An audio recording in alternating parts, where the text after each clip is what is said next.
The champagne flowed like water at the summit of the Archer Tower, Manhattan's newest architectural marvel. 65 floors above the city, Elliot Thorne stood at the edge of his empire, literally and figuratively. The golden glow of sunset bathed his penthouse in amber light as the city's elite mingled around him, each trying to catch a moment with America's most eligible billionaire. "To another billion!" shouted Sebastian Walsh, Elliot's oldest friend and fiercest rival, raising his crystal flute. Elliot smirked, the corner of his mouth lifting with practiced nonchalance. At 35, he had perfected the art of looking bored while being the center of attention. "You act like it's something special," Elliot replied, adjusting his custom Tom Ford suit jacket. "Tuesday's earnings call is just another day at the office." Around them, the party continued in full swing. New York City sprawled below them like a glittering circuit board, each light representing a life Elliot couldn't begin to understand, nor did he care to. Sebastian leaned in, his voice lowered. "Speaking of the office, how's that new acquisition going? Heard Riverside Industries is giving you trouble." Elliot's jaw tightened imperceptibly. Riverside was indeed proving problematic. The small manufacturing company in Queens was the final piece he needed to complete his latest venture, but its owner, some stubborn woman, refused to sell. "Nothing I can't handle." "Really?" Sebastian's eyes gleamed with mischief. "I'll bet you can't." "Excuse me?" Elliot turned to face his friend fully. "You heard me. I bet you can't acquire Riverside Industries. That woman, Olivia Morgan, she's different." Elliot scoffed. "Everyone has a price." "Not her. She built that company from nothing after her father died. She employs half the neighborhood. And from what I hear, she thoroughly despises men like us." "There are no men like me," Elliot replied coolly. Sebastian laughed, drawing the attention of nearby guests. Big words from someone who's never worked an honest day in his life. The alcohol and pride swirling in Elliot's veins formed a dangerous cocktail. "I could do what any of those people do. Better, in fact." "Could you really?" Sebastian's voice held a challenge. "You wouldn't last a week living like a normal person." "A month," Elliot countered. "I could do a month standing on my head." Sebastian's smile widened. "Then let's make it official. A bet." The party seemed to quiet around them, though nobody else was listening. "Terms?" Elliot asked. "1 month. No access to your money, your properties, your staff. You get an average apartment, an average job, and you live on whatever you earn. If you make it, I'll personally convince Olivia Morgan to sell Riverside. To you. And if I lose, you donate $100 million to charity, my choice, and leave Riverside alone for good." Elliot should have walked away. He should have laughed it off. But something, pride, boredom, the intoxicating allure of a challenge, made him extend his hand. "Deal." They shook on it as the city lights twinkled below, unaware that 65 floors down, in a small office in Queens, Olivia Morgan was working late, completely oblivious that her life was about to collide with the man she most despised in theory, but had never met in person. Well, 1 week later, Elliot stood on a sidewalk in Astoria, Queens, with nothing but a backpack containing a few changes of clothing, a prepaid phone, and $500, all he was allowed to start with. Sebastian had been thorough, arranging an apartment that matched the average New Yorker's living situation. A 1-bedroom walk-up with temperamental plumbing and neighbors who argued loudly in at least 3 different languages. The job he'd secured, for Elliot, was at, of all places, Riverside Industries, where he would work as an entry-level warehouse assistant. Elliot had never been to Queens before, not really. He'd driven through it, certainly, but standing here now, breathing in the mix of car exhaust, restaurant aromas, and humanity, he felt like he'd landed on another planet. His new apartment building stood before him, unremarkable brick, fire escapes zigzagging up its face like industrial vines. 5 flights of stairs later, the elevator was temporarily out of service, according to a sign that looked older than Elliot, He unlocked the door to 5C. The space that greeted him was clean but sparse. A couch that had seen better days, a kitchen hardly big enough to turn around in, and a bedroom that could barely fit the full-sized bed. The bathroom's single overhead light flickered ominously. "Home, sweet home," he muttered sarcastically, dropping his backpack on the counter. Tomorrow would be his first day at Riverside. Sebastian had pulled strings to get him the job, but no one there knew who he really was. To them, he'd be Elliot Thompson, a regular guy looking for work. As night fell over Queens, Elliot lay on the unfamiliar bed, listening to the symphony of city sounds, so different here than from his penthouse. For the first time in years, sleep didn't come easily, and when it did, he dreamed of falling from his tower, plummeting through the night toward the glittering streets below. Little did he know that the ground rushing up to meet him had a name: Olivia Morgan. The alarm blared at 5:30 a.m., a time Elliot previously knew only as the hour he sometimes returned home after a night out. He slapped at his phone, momentarily confused by the unfamiliar ceiling above him.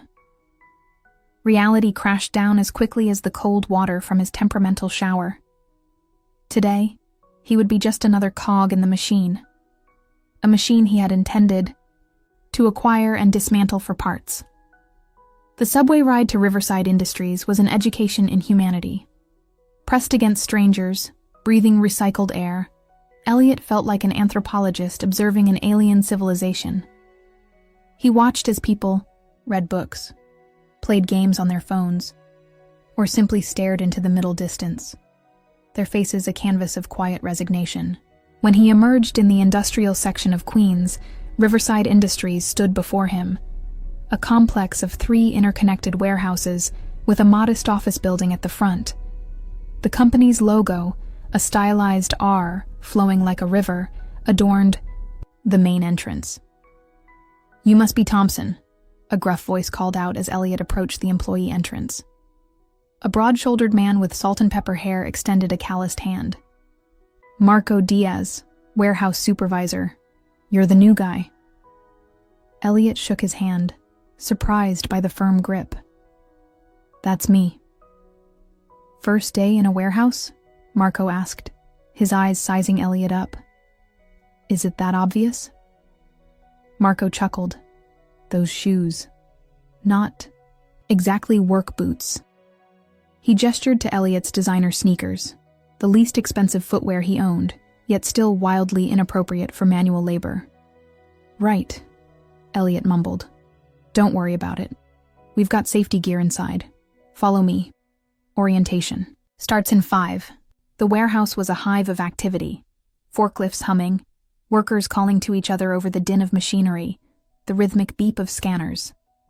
Elliot was assigned a locker, safety equipment, and a tablet for tracking inventory. "Keep up, ask questions if you need to, and don't get in anyone's way," Marco instructed before handing him off to a team lead named Zoe, who looked about 12 years old to Elliot, but spoke with the authority of someone who knew exactly what she was doing. By lunch, Elliot's hands were sore, his back ached, and he'd made at least a dozen mistakes. He collapsed onto a bench in the break room, wondering how people did this every day. "Rough morning?" asked a woman's voice. Elliot looked up to see a stunning woman in her early 30s, her dark hair pulled back in a practical ponytail, wearing jeans and a simple button-down with the Riverside logo.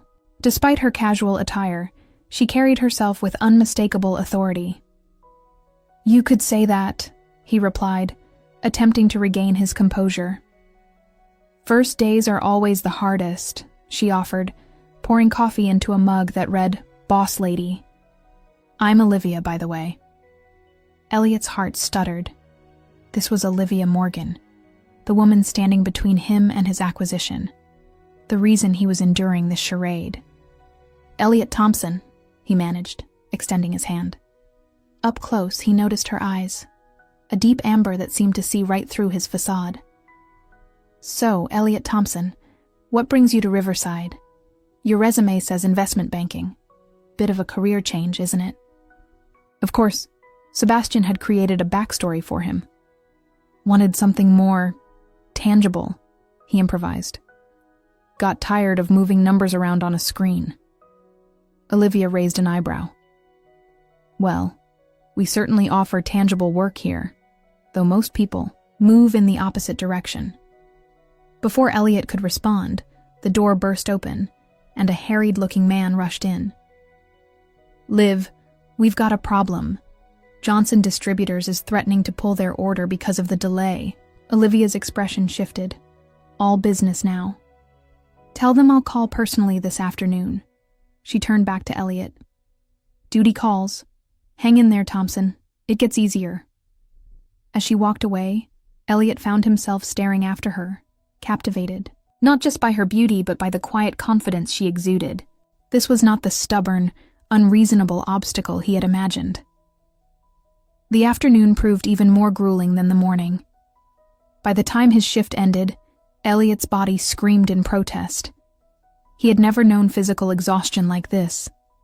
A bone-deep weariness that made his luxury king-sized mattress back home seem like a distant dream. As he shuffled toward the exit, he heard raised voices coming from an office.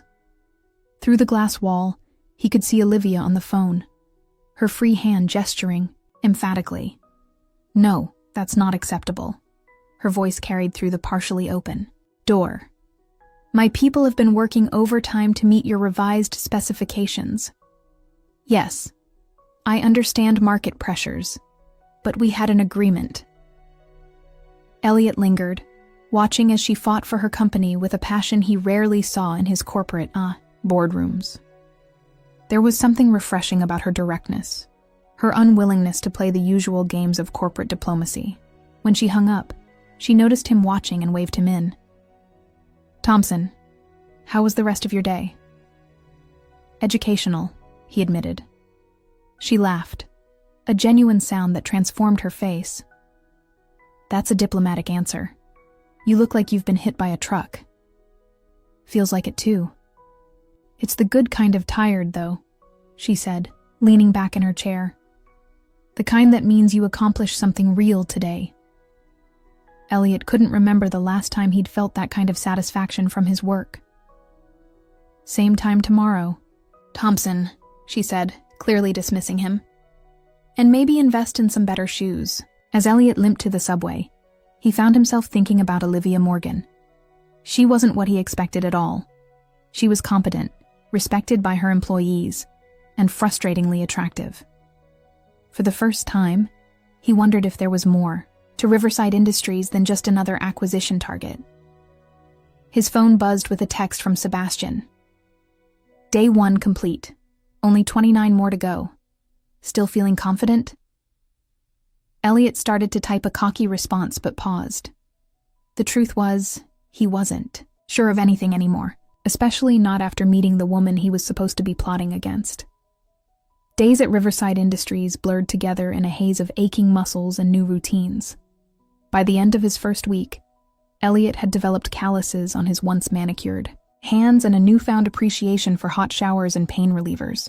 What surprised him most wasn't the physical toll, but how quickly he'd begun to recognize the rhythms of the place. Marco's booming laugh echoing across the warehouse floor, Zoe's patient corrections when he made mistakes, the collective groan when the ancient coffee machine in the break room inevitably malfunctioned mid-afternoon. You're catching on faster than I expected, Thompson, Olivia remarked on Friday, finding him successfully operating a forklift. Not bad for a former investment banker. Elliot couldn't help but smile. Compliments from Olivia had become something he unexpectedly looked forward to. I had a good teacher, he replied, nodding toward Marco, who was instructing a new temp across the warehouse. Olivia mused, studying him with that penetrating gaze that made Elliot feel simultaneously exposed and exhilarated. Some people just belong in places they never expected to find themselves. Before he could respond, she was called away to handle a supplier issue, leaving Elliot to wonder if she'd seen something in him that he hadn't yet recognized himself. That evening, instead of retreating to his apartment like he had all week, Elliot accepted an invitation from his coworkers to join them at a local bar called The Shipyard. The establishment was nothing like the exclusive clubs he frequented in Manhattan. Here, neon beer signs buzzed in windows. The wooden bar was scarred from decades of use, and a jukebox in the corner played everything from classic rock to current hits. "Thompson made it," Marco called out as Elliot entered, raising a beer and welcome. "First round's on me for the new guy surviving week 1.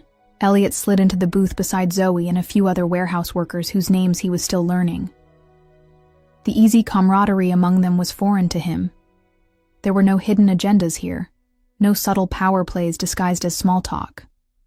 "So, banker boy," Zoe teased, sliding a beer toward him. "What's the verdict on life among the working class?" "Humbling," Elliot admitted, taking a sip, "but not in the way I expected." "How so?" asked Raj, a forklift operator who'd helped Elliot numerous times. Elliot considered his words carefully. "In my old job, everything was abstract. Numbers on screens, projections, market forecasts. Here, at the end of the day, you can see what you've accomplished." "That's why Olivia keeps this place running," Marco interjected. "She could have sold years ago, made a fortune, and retired somewhere warm. God knows she's had offers." Elliot tried to keep his expression neutral. "Why hasn't she?" Marco's face softened with clear admiration. "Loyalty. Her father started this company with 5 employees. Now we're over 100. For her, we're not just numbers on a spreadsheet." The conversation shifted to weekend plans and sports, but Elliot remained preoccupied with thoughts of Olivia. The woman he'd dismissed as an obstacle was becoming increasingly complex and increasingly fascinating. Later, as Elliot was about to leave, the door opened and Olivia herself walked in. The room seemed to brighten with her presence as workers called out greetings. She waved back, making her way to the bar. "Didn't expect to see the boss here," Elliot commented. Zoe grinned. "Friday tradition. She buys around for whoever's still here at 9. Been doing it since she took over from her dad." As if on cue, Olivia glanced over, spotted their table, and made her way over, drink in hand. "Room for one more?"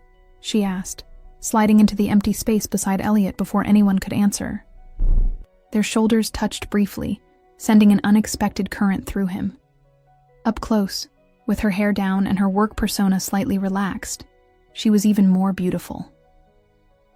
"Thompson was just telling us how much he loves manual labor," Zoe teased. "Is that so?" Olivia's eyes danced with amusement. "And here I thought you were counting the days until you could return to your cushy office job." "Maybe I'm discovering hidden talents," Elliot retorted, surprising himself with how much he meant it. The evening progressed, and one by one, the pike. Others departed until only Elliot and Olivia remained at the table. "So, Elliot Thompson," she said, twirling the straw in her drink. "What's your story?" "Really? What makes you think there's more to tell?" "Your hands," she replied simply. "First day, they were softer than my grandmother's. Not typical for someone who's worked physical jobs before." Elliot flexed his fingers, now sporting blisters and calluses. "Career change, like I said." She didn't look convinced. "And why Riverside? There are plenty of warehouses in New York." "Luck of the draw," he lied, feeling increasingly uncomfortable under her scrutiny. "Job board listing." Olivia leaned in slightly. "You know what's interesting about being a woman in business? You develop a sixth sense for when someone isn't being completely honest with you." Elliot's heart raced. Had she figured out who he was? "But," she continued, leaning back, "everyone deserves a second chance. Whatever you're running from or toward, Thompson, you're doing good work. That's what matters to me." Relief flooded through him, followed immediately by guilt. Here she was, offering understanding and acceptance, while he was essentially spying on her company. They walked out together when the shipyard closed at midnight. The spring air was cool, The street, quiet except for distant traffic. "Where are you headed?" Elliot asked. "Just a few blocks that way," Olivia pointed. "You?" "Same direction, actually." They fell into step beside each other, their conversation flowing naturally from work to books to their favorite places in the city. Elliot found himself sharing thoughts he'd never voiced aloud, carefully editing out details that would reveal his true identity. When they reached the corner where their paths diverged, an awkward pause ensued. "Well, this is me," Olivia said, gesturing down her street. "I had a good time tonight," Elliot said, surprised by his own sincerity. "Me too." She smiled, a genuine smile that reached her eyes. "You're not what I expected, Thompson." "Is that a good thing?" "I'm still deciding," she replied with a hint of playfulness. Then, before he could respond, she rose on her tiptoes and kissed his cheek. "See you Monday." Elliot stood rooted to the spot, watching her walk away, his cheek tingling where her lips had touched. For the first time since this bet began, he wasn't thinking about winning or losing, about Riverside Industries as an acquisition, or about returning to his old life. He was simply thinking about Monday and seeing Olivia again. In his pocket, his phone buzzed with a text from Sebastian. "Week 1 down. Getting cozy with the enemy?" Elliot stared at the message for a long moment before switching off the phone without replying. Sebastian's words, which would have amused him just days ago, now left a bitter taste in his mouth. Because Olivia Morgan wasn't the enemy, and Elliot was no longer sure which side he was on. 2 weeks into his new life, Elliot woke before his alarm. The soreness in his muscles had transformed from a complaint to a reminder of accomplishment. His apartment, once viewed with disdain, now felt like a sanctuary of simplicity. The chaos of his neighbors had become a familiar soundtrack. Mrs. Patel's morning prayers, the Rodriguez children racing down the stairs, Mr. Kim's opera recordings floating through the walls. As he prepared for work, a routine that had become second nature, Elliot caught his reflection in the bathroom mirror. His designer stubble had grown into the beginning of a beard, and there was a lightness in his eyes he hadn't seen in years.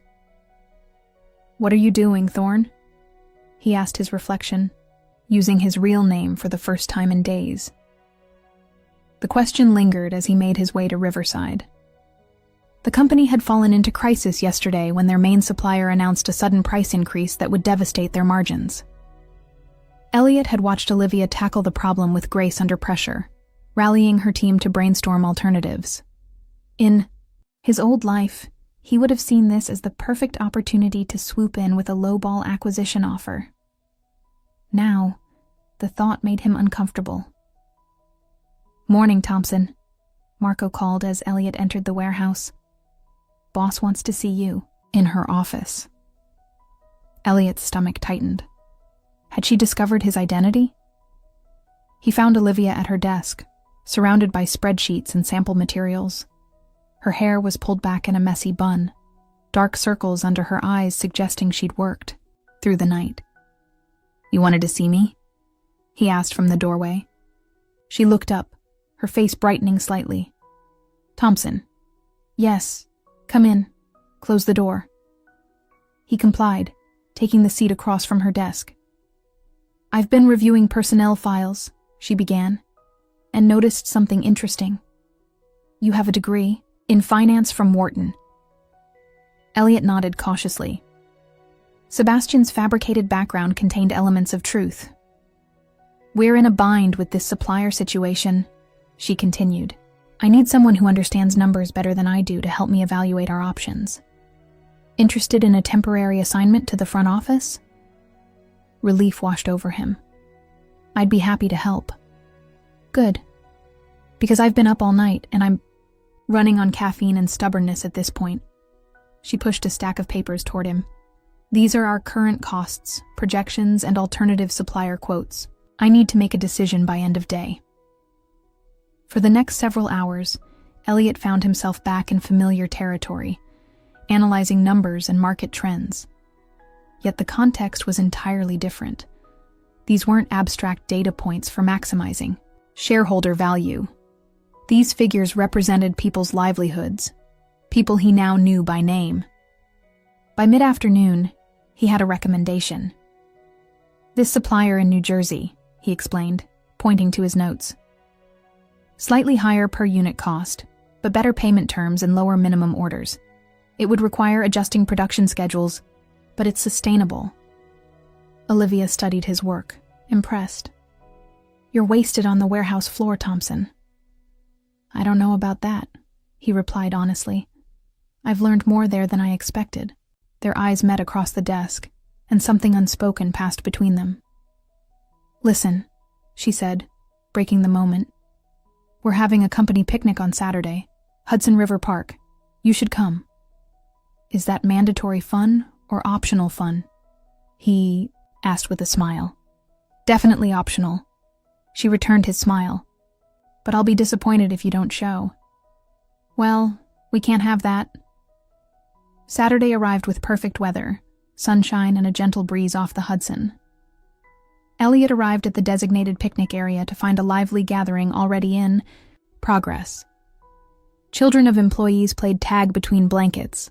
A volleyball game had attracted the younger staff members, and the aroma of grilling food filled the air. "Thompson, over here!" Marco waved from beside a cooler of drinks. "Grab a beer and join us." Elliot accepted the beverage and surveyed the scene, searching for Olivia. He spotted her by the grill, engaged in animated conversation with an elderly gentleman. As if sensing his gaze, she looked up and waved him over. "Dad, this is Elliot Thompson, our newest team member and financial savior," she introduced as Elliot approached. "Elliot, this is my father, Howard Morgan." Howard extended a hand. "So you're the whiz kid who solved the supplier crisis. Well done." "Just applied some basic principles," Elliot said modestly, shaking the older man's hand. "Your daughter did the hard part, implementing the changes so quickly." Howard beamed with pride. "She always was a force of nature, ever since she was little." "Dad," Olivia protested good-naturedly, "spare him the childhood stories." "What? It's a compliment." Howard winked at Elliot. "When her mother died, Olivia was only 12, but she stepped right in, making sure I ate properly, keeping the house running. Same determination she brings to the business." Elliot glanced at Olivia, seeing a vulnerability in her expression he hadn't witnessed before. The revelation of her early loss added another dimension to her character. The business was my father's life after Mom died, Olivia explained, flipping burgers with practiced ease. "When he had his heart attack 5 years ago, there was never any question that I'd take over. And she's done a better job than I ever did," Howard added proudly. A child's shout interrupted them. A little girl of about 6 with Olivia's eyes, running toward them at full speed. Aunt Liv, I scored a goal!" Olivia caught the girl mid-leap, swinging her up into her arms. "That's amazing, Sophie. Against which team?" "Against the boys!" Sophie declared triumphantly. "Even better." Olivia high-fived her niece before setting her down. "Sophie, this is my friend Elliot." "Do you work for Aunt Liv too?" Sophie asked, studying him intently. "I do," Elliot replied, crouching to her level. "She's my boss." Sophie nodded solemnly. "She's the best boss. She lets me use the stapler."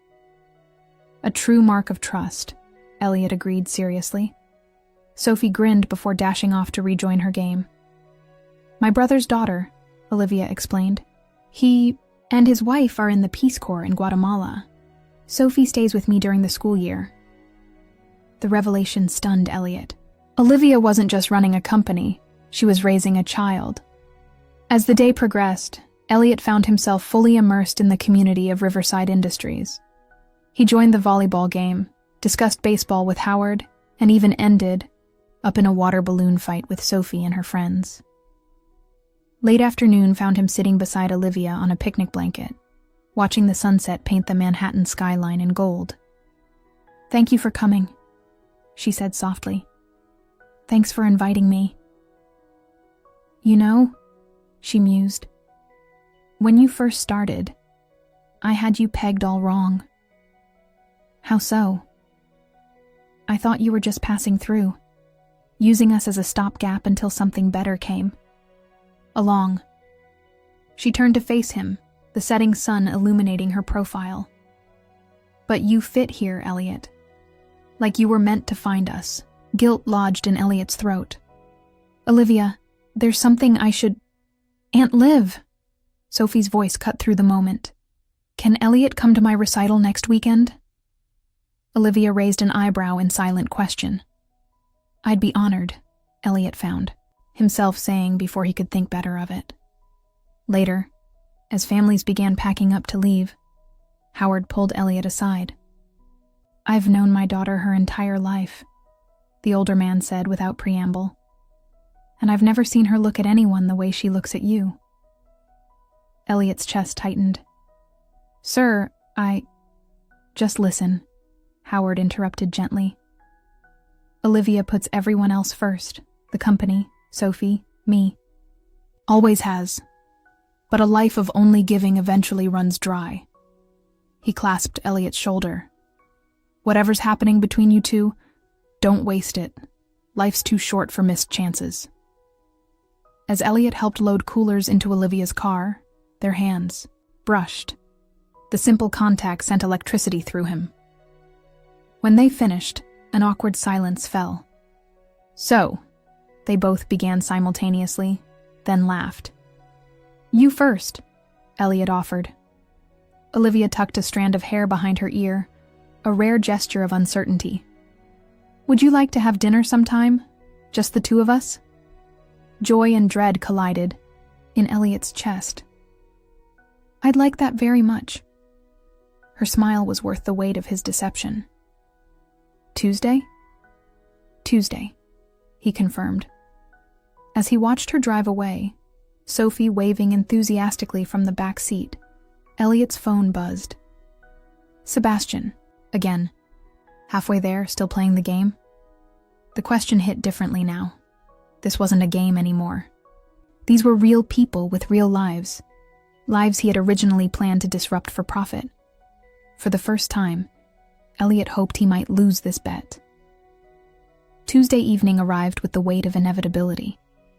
Elliot stood in front of the mirror, in his apartment, adjusting the collar of his button-down shirt, the nicest one he'd brought with him to Queens. His 3 weeks of living as Elliot Thompson had transformed him in subtle ways. His complexion had taken on a healthy glow from physical labor.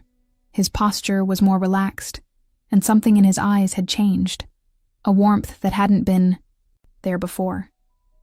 He'd chosen a small Italian restaurant in Astoria. Authentic, family-owned, and within his current budget. As he waited outside for Olivia, rehearsing what he might say, how he might finally come clean, his phone buzzed with a text. It was Sebastian. "Checking in on our little wager. The board meeting about Riverside is next week. Should I tell them you'll be back to close the deal? Or are you going native on me?" Elliot's jaw tightened as he slipped the phone back into his pocket without responding. Sebastian's message was a stark reminder of the reality waiting for him at the end of this month, a reality that felt increasingly foreign. "You look serious," Olivia's voice broke through his thoughts. He turned to find her approaching, a vision in a simple burgundy dress, her dark hair falling in loose waves around her shoulders. The sight of her knocked the air from his lungs. "Just contemplating the universe," he recovered, smiling. "You look beautiful." A faint blush colored her cheeks. "Careful, Thompson. A girl could get used to compliments like that."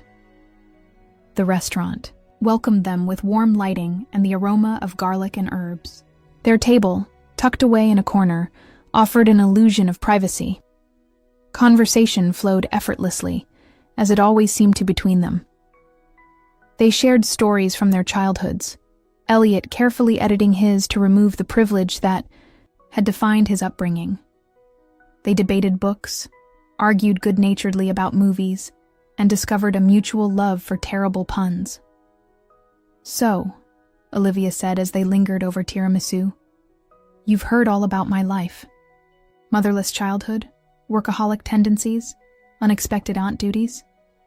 What about you? What's your story, Elliot Thompson? The real one." Elliot took a deep breath. This was his moment, to come clean, to tell her everything. That he was Elliot Thorne, CEO of Thorne Enterprises. That he'd started this charade to win a bet. That his original intention had been to acquire her company, possibly dismantle it for parts.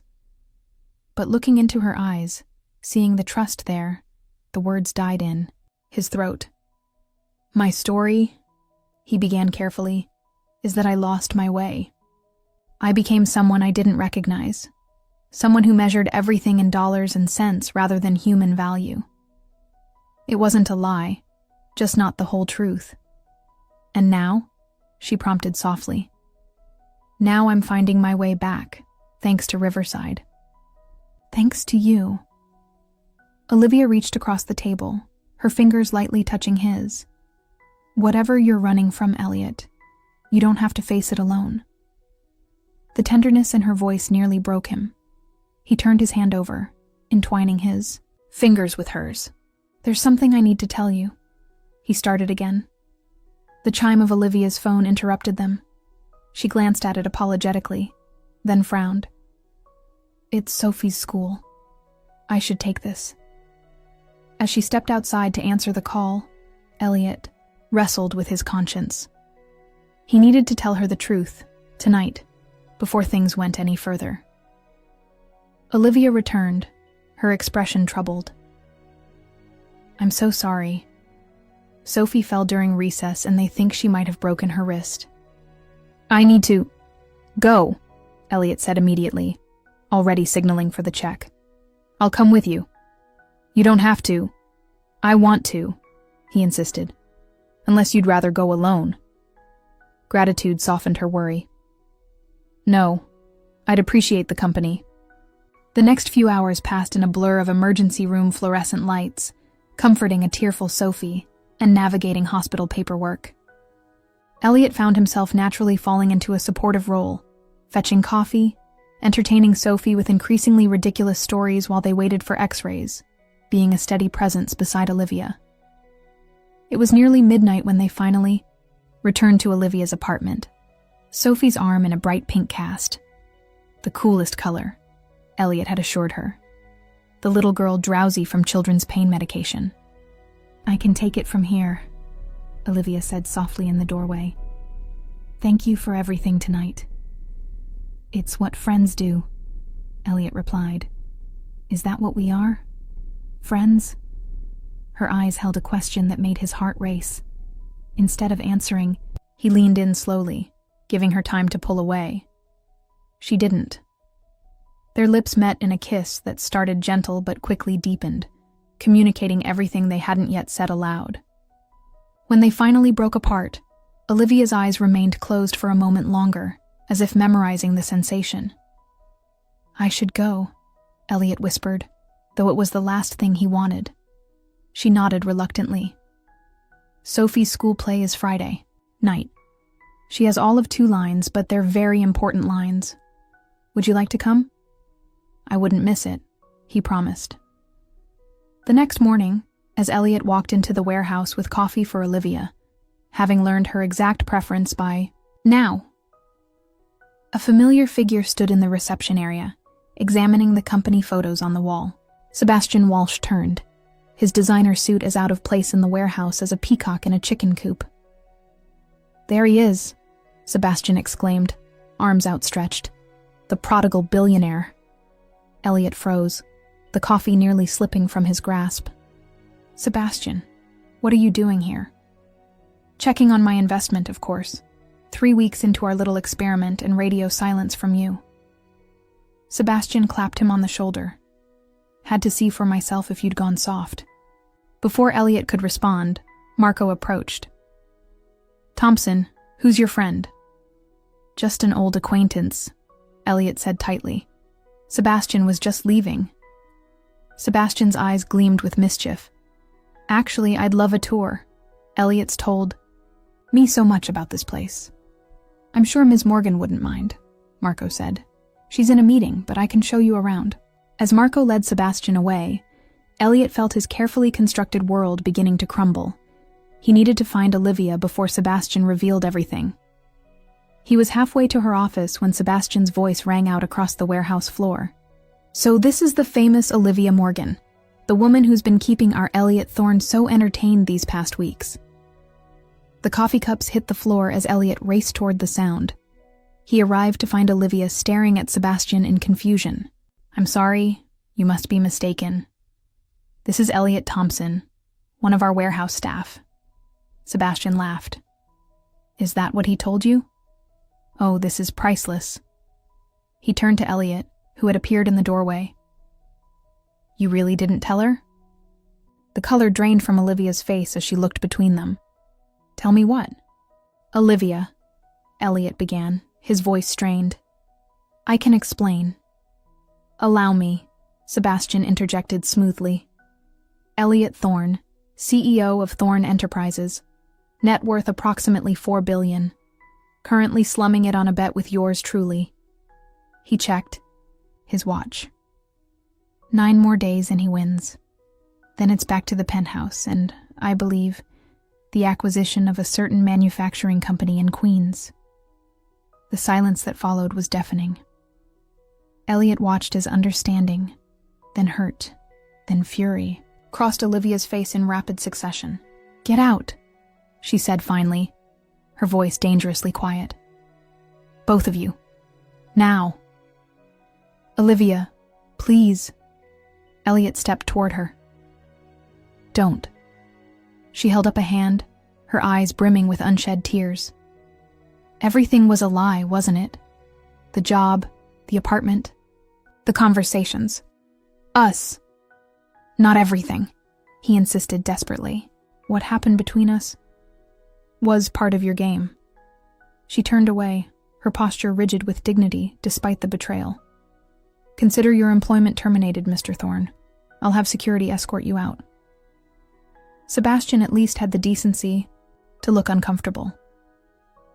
Perhaps I should wait outside. After he left, Elliot made one last attempt. Olivia, I came here with the wrong intentions. I admit that. But somewhere along the way, everything changed. I changed. She turned back to him, her expression composed but her eyes devastating in their hurt. You know what's ironic? I was starting to fall in love with Elliot Thompson. She shook her head. But he doesn't exist, does he? The truth of her words hit him like a physical blow. He had no defense, no justification that could undo what he'd done. I'm sorry, he whispered, knowing it wasn't enough. So am I, she replied, turning away again. Goodbye, Mr. Thorne. As security led him from the building, Elliot caught glimpses of the confused faces of his co-workers. No, former co-workers. Marco's disappointment, Zoe's shock. The community he'd become part of, now lost to him. Well, Sebastian said as they walked to his waiting town car. That was dramatic. Drink? Elliot stared at the man he'd once considered his closest friend. You had no right to interfere. Interfere? I was saving you from yourself, Sebastian scoffed. You were getting soft, forgetting the point of all this.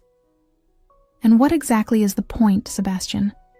To win at all costs? To treat people's livelihoods like pieces on a chessboard? Sebastian studied him for a moment. You really have gone native, haven't you?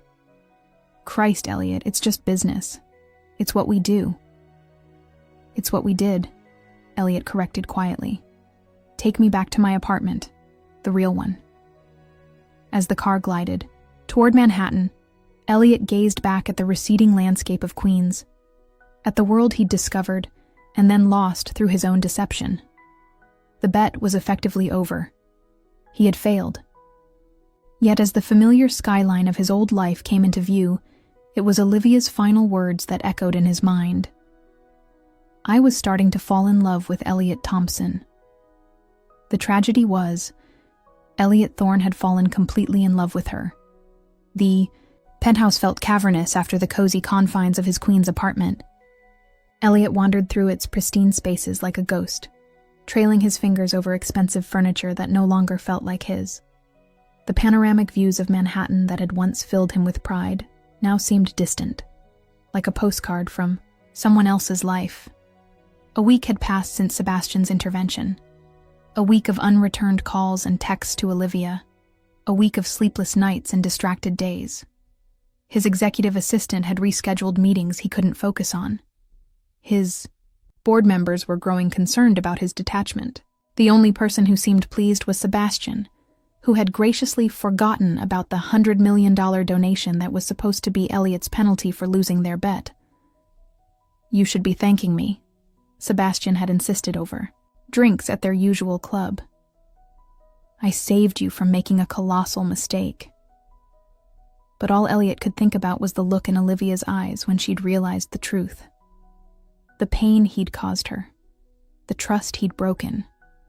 On the 8th day of his return, Elliot sat in his office, staring blankly at acquisition proposals when his assistant knocked gently. Mr. Thorne, the board is waiting in the conference room. With a sigh, Elliot gathered his papers and followed her down the hallway. As he entered, conversations hushed. Sebastian, who held a seat on the board, raised an eyebrow in greeting.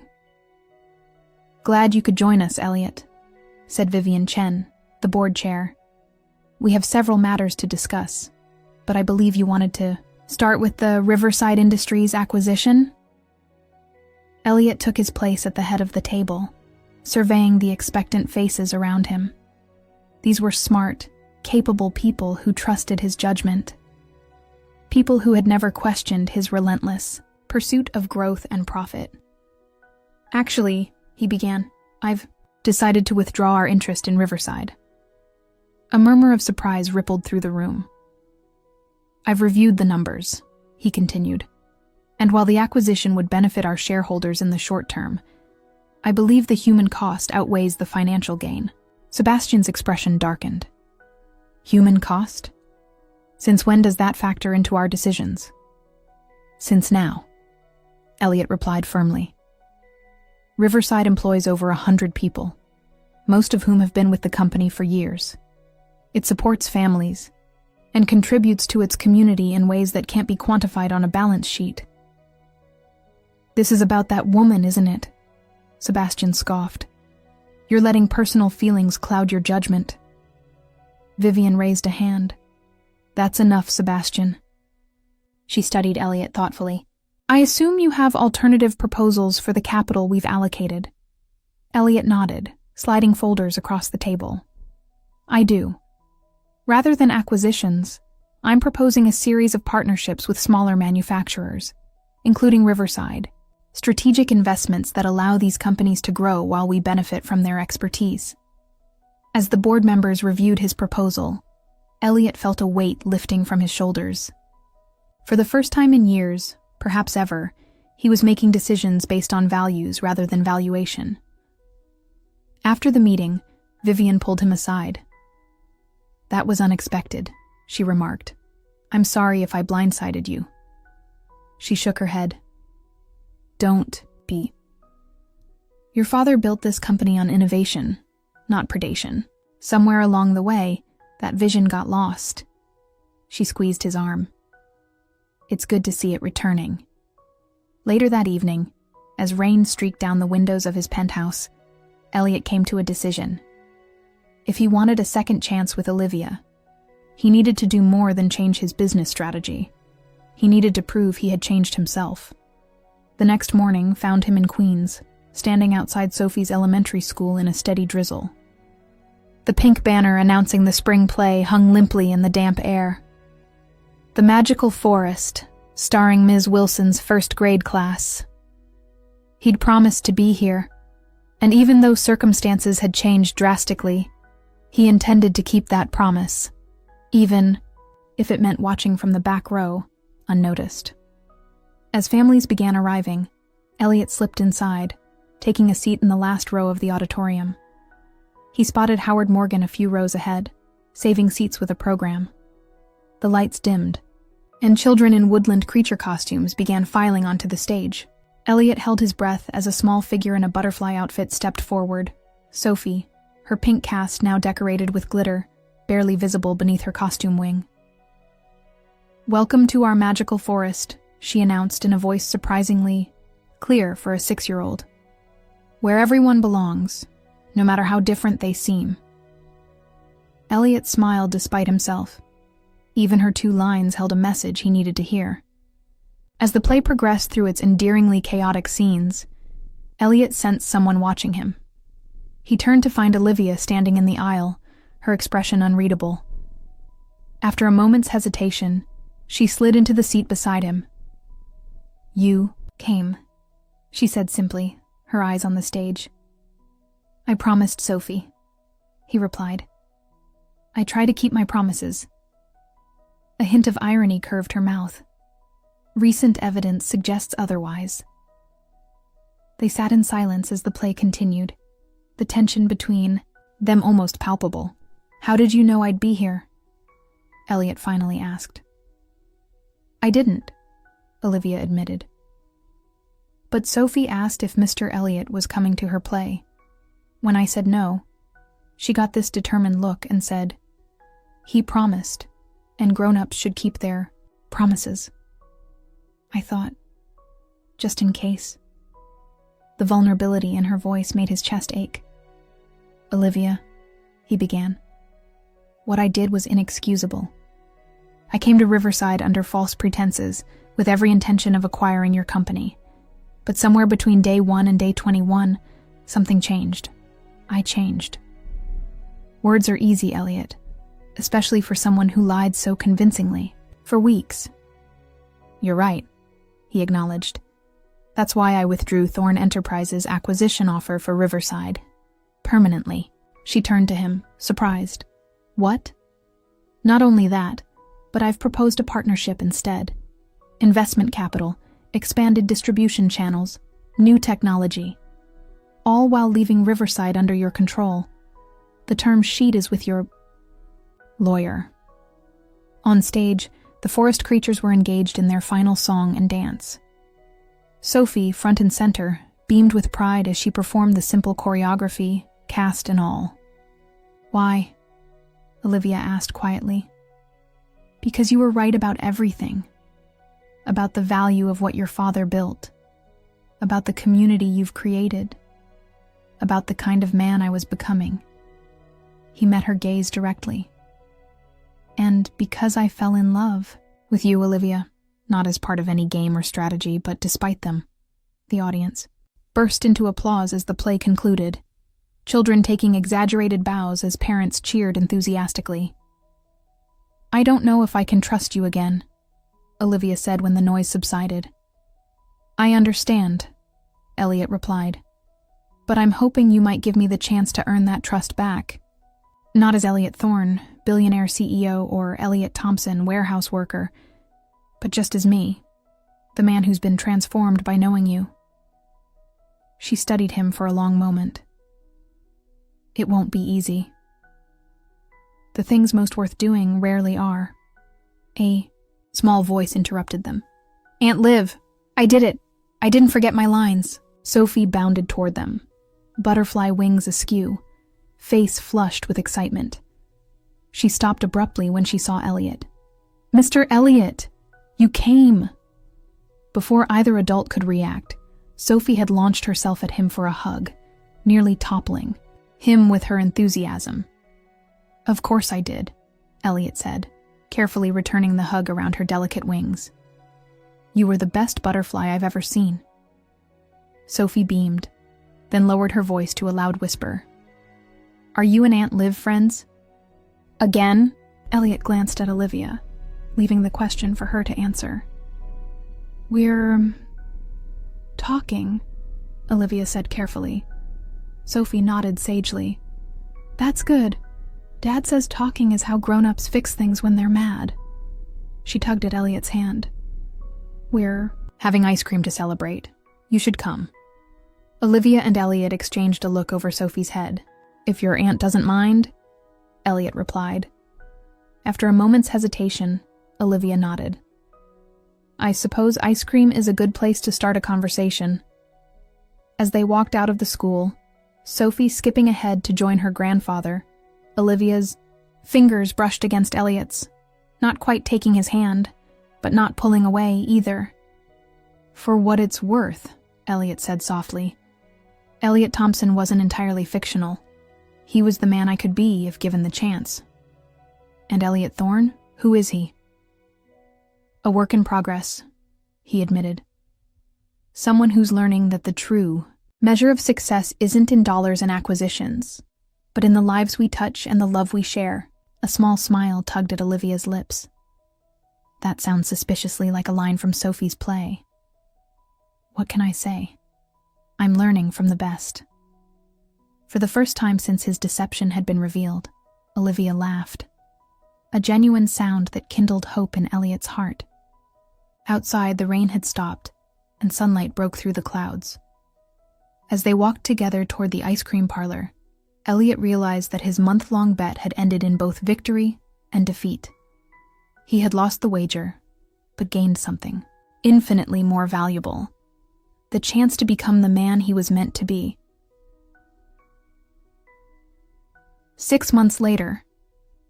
"I still can't believe you volunteered us for this," Elliot groaned, struggling to assemble a tent in Riverside Industries section of the Queens Community Park.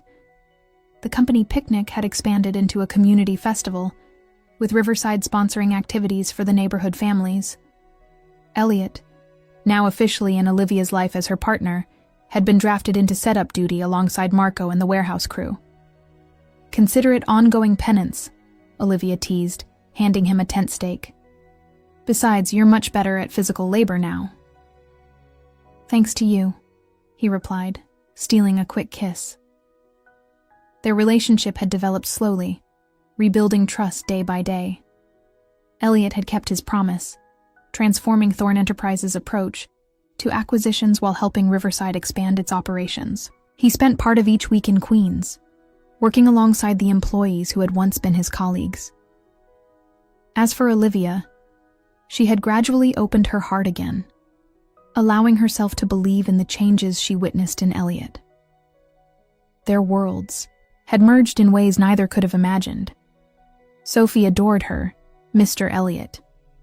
Howard had become a valuable advisor to both companies, and even Sebastian, humbled by the outcome of his bet, had come around to Elliot's new philosophy.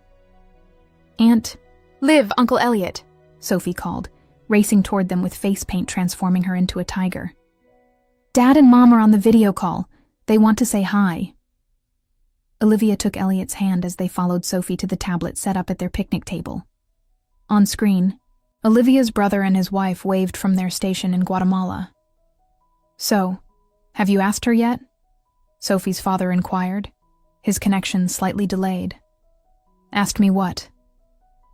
Olivia looked between the screen and Elliot, who suddenly appeared, nervous. "Thanks for the subtlety, James," Elliot muttered, reaching into his pocket. Understanding dawned on Olivia's face as Elliot dropped to one knee in the middle of the festival grounds. Activity around them gradually halted as people realized what was happening. "This wasn't exactly how I planned it," Elliot began, his voice steady despite his racing heart. "But then again, nothing about our story has gone according to plan."